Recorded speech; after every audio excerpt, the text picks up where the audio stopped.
Northeast Mississippi Community College proudly presents the longest-running community college podcast in the state of Mississippi, Tiger Talk. Tune in each week as Northeast President Dr. Ricky Ford talks about all things Northeast, from academics to career and tech to workforce and all things in between. It's Tiger Talk. And now, Northeast President Dr. Ricky G. Ford.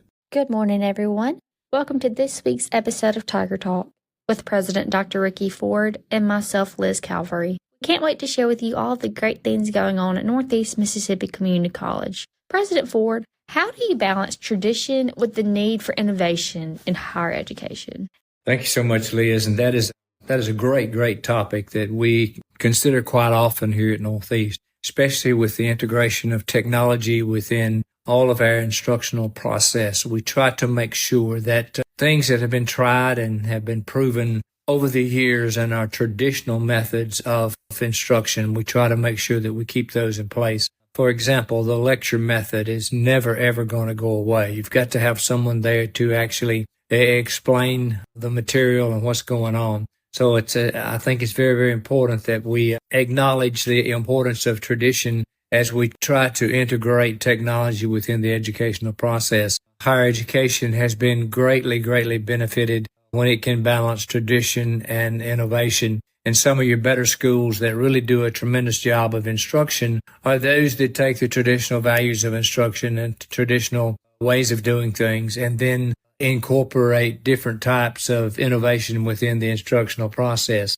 Traditional values provide stability. It prevents the loss of methods that have been tried and proven over the years. A loyal customer base and a successful brand that have driven education in the past, it can be passed on down to younger generations. And sometimes some things get lost as we move along in our journey of instruction. So we've got to make sure that our traditional things that we've always used and incorporated, and they work, we need to make sure that they stay within that instructional process. And there's definitely need in education for, like I said, the stability of tradition, and also I'd be ready to adapt and try new ideas and new opportunities to attract a new customer base. The thing that we've got to realize that today's students, when they graduate from an institution of higher learning, whether it be a community college with a CTE degree, and they go straight into the workforce, there's more than traditional methods of teaching that they must carry with them.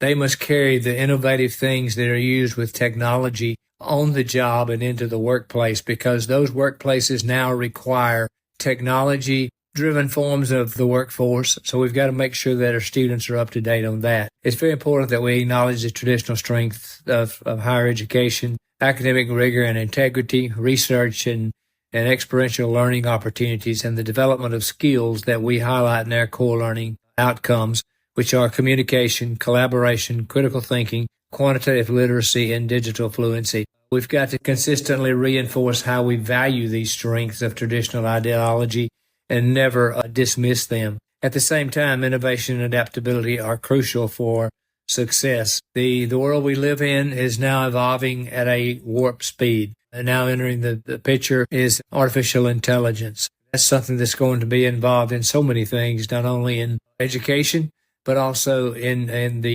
private sector and private workforce. So we're doing a disservice to our students if we ignore the fact that there's technology out there and we fail to prepare them for what's to come beyond the college classroom. So, we have had trouble sometimes having buy-in from educators, but we've got to constantly advocate for innovation within the instructional process, but at the same time, let them understand the values and how important the traditional methods that we've been using are.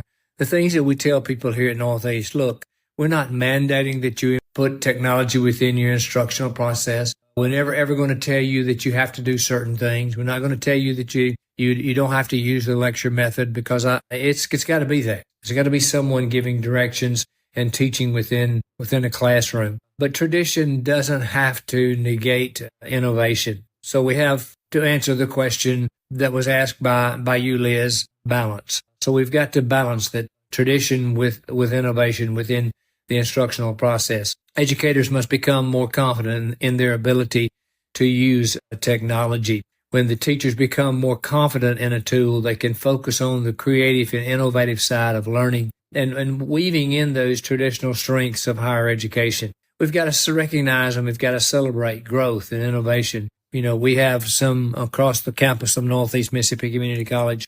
We have some very, very important rock stars, what we call them, that love to create and be innovative in their classroom. And we recognize those people with the Northeast Way. And we're looking at other ways too. The Northeast Innovation Award for those people they're going above and beyond and being creative within the classroom. And it's very important that you communicate with your faculty and your teachers to find out, hey, what's working, what's not working, and encourage them to be very innovative in their thinking, very creative in their thinking, and not be afraid to try something for fear of failure. If something works, it's great. We continue to use it. If it doesn't work, then we'll put it to the wayside. We may come back to it later to see if it works at a later time. We encourage our teachers and instructors also to be students of the instructional game. Go to conferences, do as much as they possibly can as far as research. And then lastly, and probably the most difficult one to execute, is to overcome complacency. When there is complacency, the scales of innovation and tradition aren't balanced any longer. So we've got to make sure that everybody across our campus is supportive of change and communicate that change is necessary and valued. And you've got to look at many different ways to use it using instruction. Encourage experimentation and risk-taking, even if it means occasional failure, like I mentioned a moment ago. Empower our faculty and empower our staff to be leaders in their respective areas. Encourage them to take the lead and be the one that is that creative, innovative instructor within the classroom. If complacency persists, not only in education, but in anything else, you must take action instantly, because we've got to make sure that everyone is creative, is on the go, and if they're not moving forward within their job and within their respective area, then there will be consequences for that. So, but just to balance tradition and innovation and technology is very, very important to keep moving forward within the instructional process. And now for everyone's favorite part of the week, can you give us an update on the Northeast news? So very quickly, we have a lot of things going on in Northeast, being the spring semester with spring sports going on there. Men's and women's basketball are in full swing now, both doing very well. We have the Mississippi High School Activity Association Division I 3A tournament going on here at Arnold Coliseum this week. We have several drainage projects across campus that are going on now. Our needs assessments have been distributed to all departments, so the needs assessments will be compiled and presented to our finance committee in order to set next year's budget. Tiger Stadium drainage project is going very well. They are working on replacing the old drainage pipes underneath the football fields now. Updates, we just hired Richard Franklin as a police officer. We're still looking for assistant football coach, custodian, part-time women's volleyball coach, and a part-time head tennis coach. As I said, spring sports is going on now. Baseball and softball began their season this past weekend, and that will continue on the rest of this spring. Everyone seems to be up and going within the fitness center. We have record enrollment each month of people that use the fitness center. So we encourage people to come by and visit. This is something that's open to the public. I do want to recognize and let everybody know that Northeast will host the Northeast Mississippi Band Directors Association Honor Band. This will be coming up Friday, February the 14th and Saturday, February the 15th on the campus of Northeast Mississippi Community College. NEMCC Art Exhibit for 2025, first one for 2025, is open through Monday, February the 17th in Anderson Hall Art Gallery. As I mentioned, we have a lot of things going on here at Northeast Mississippi Community College, which I always consider to be the premier institution in the United States. And it is a premier institution simply because of the tremendous faculty and staff that we have working here at Northeast, and that makes it the institution that it is. So we couldn't be it without our great employees that we have. So thank you to all of those. And thank you to each one of you out there that listen to our podcast each week. And as always, ladies and gentlemen, let's go Tigers. Thank you for listening to this week's Tiger Talk podcast. If you or someone you know wants to further their education through academics, career and technical programs, or even continuing education and workforce, give Northeast a call at 1-800-555-2154.